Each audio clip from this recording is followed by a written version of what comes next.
Finally back with another 10-minute review, and this time I'm doing Elsword, another Korean-made 2.5D side-scrolling action MMO. The company in charge of this game is COG Studios, which I have never heard of before.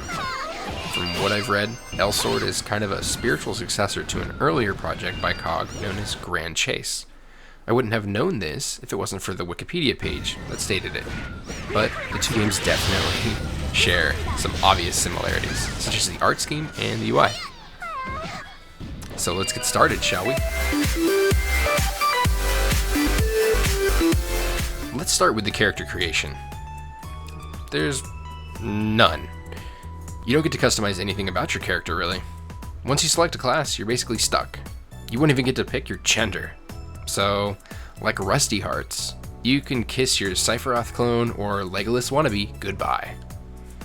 You will get some options for costumes later on, but in my gameplay, there were not really a lot of options, unless you are willing to drop some money on Kaching, Elsword's cash shop currency. If you're willing to spend some money, you'll get a ton of costuming options.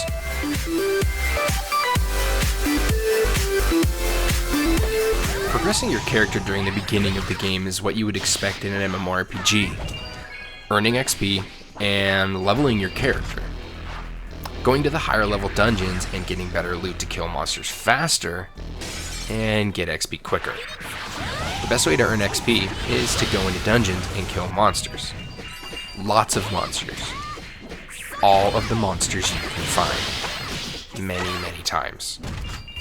With the exception of some of the tutorial quests teaching you about parts of the game, there really isn't any depth or variation to gaining XP. And all of the quests that I got are either FedEx quests, ones where you would go from point A to point B to deliver something, or kill quests. I guess this isn't that bad, but endlessly killing everything you can for hours on end sure gets boring.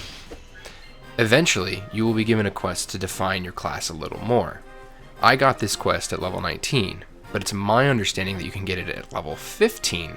I was just a little late to the party. Once you receive this quest, you will have to go through a few more quests requiring you to kill more monsters.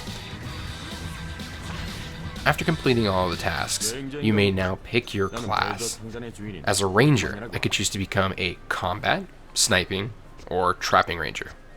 Each of these subclasses were a little better at something than the other. I picked the combat ranger, since it seems I was going to be spamming my melee key for a while. At level 35, I can become a winged sneaker as well. So there's a little depth to the class system in this style. If you want to change your class later on, there are scrolls in the cash shop for just under 20 bucks a pop. Speaking of spamming a key, you better get used to mashing Z and X over and over again. Z is your light attack, and X is your heavy attack. For X, it was my bow, while Z was just melee attacks. While you do have skills at your disposal, they cost an ungodly amount of mana, and won't really be used as often as you may want. The spamming gets extremely annoying, and the fact that there is no native controller support made me really sad. I would sometimes find myself with a little bit of numbness in my hands during extended Elsword sessions, so controller support would be really nice.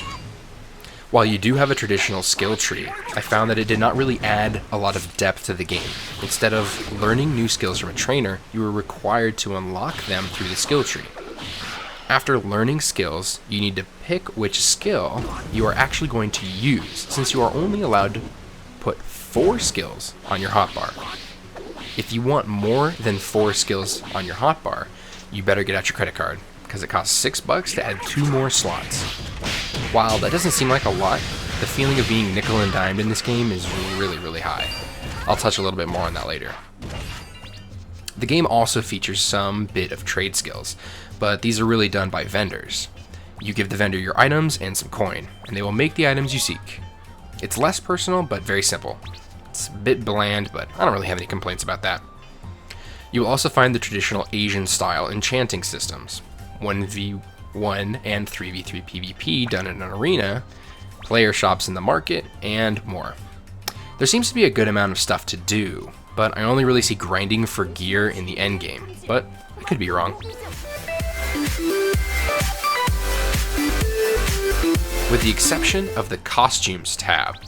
You have 24 available slots in each of the tabs in your inventory. You can expand each tab up to 56 slots, but that's going to cost you. 8 slots per tab will cost you 200 ka-ching, which is about $2. Now, let's do some math. 6 tabs, each of them requiring you to purchase 4 slot expansions per tab, totaling $8 per tab, or $48 to unlock all space in your inventory. It doesn't stop there. Let's say you want to change your subclass from a sniping ranger to a trapping ranger. $20. You want to redo your skill tree? Another $20 right there. Do you want to increase your shitty 8-slot bank into a beastly 48 slot? $7.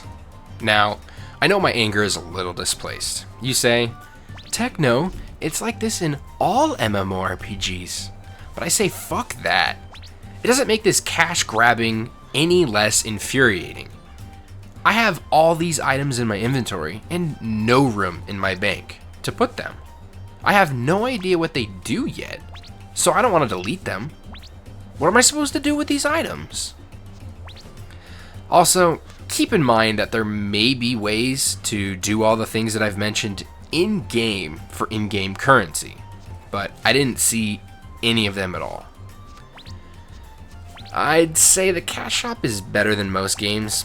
At least there's a good variety of items that don't affect gameplay.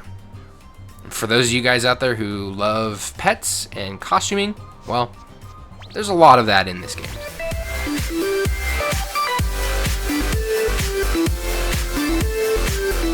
You should at least give Elsword a try. If you've tried some of the other free-to-play MMORPGs out there, you know that there is some real shit out there. Like Rose Online shit. But Elsword definitely does a lot of the free-to-play stuff right. It's really easy to get into. The dungeons are extremely quick. I'm talking between 2 and 10 minutes long. They're fun. Acquiring loot is nice, and you're always feeling like you're getting better. It doesn't take you very long to level up at all. I've probably spent a lot of extra time running through town, talking to the NPCs, seeing if there's anything extra to the game. If you just rushed through the game and played through the dungeons really quickly and followed the storyline a little better than I did, you would more than likely be level 30 in a matter of 7 to 8 hours. And then if you want to use some of the boosts, if you're willing to drop some coin for ka-ching and buy some of the boosts that are available in the store for XP, I could see getting into your 30s in the first 5 hours. The quality of the zones and the graphics are inviting. I mean, it's obviously very anime and it's very simple, but that doesn't really turn me off to the game at all. It's a fun game to play, and like the same kind of positives that I had with Rusty Hearts, where it's a game where you can pick up, play for 15 minutes, and never really be fully devoted to the game like you may have to in some of the other AAA MMOs. That being said, if you're an RPer or you like to customize your character to make it very specific to the way that you feel when you're playing the game, this is really not going to be the game for you. Elsword has lots of costuming options. Don't get me wrong, you can change the way that your character looks a whole lot, but you don't get to customize the actual person behind it. Choosing the eye color, choosing hair color, size, girth, anything. You don't really get to choose that, and then when you actually want to play a class, you have to be exactly what the game says you should be in terms of gender. Playing a ranger, I'm a female. Can't be a male. There's just no option. And you are an elf. So that's pretty much all the options that you're going to get in terms of race. So I say that the game is definitely worth giving a try to, but I really don't see a lot of people picking it up and having it replace other big name MMORPGs or any other AAA MMORPG. It's not going to compete with something like World of Warcraft, Guild Wars 2, or Star Wars, but definitely give Elsword a try. It's worth it, and it's free on Steam, so you can't really argue with that, can you?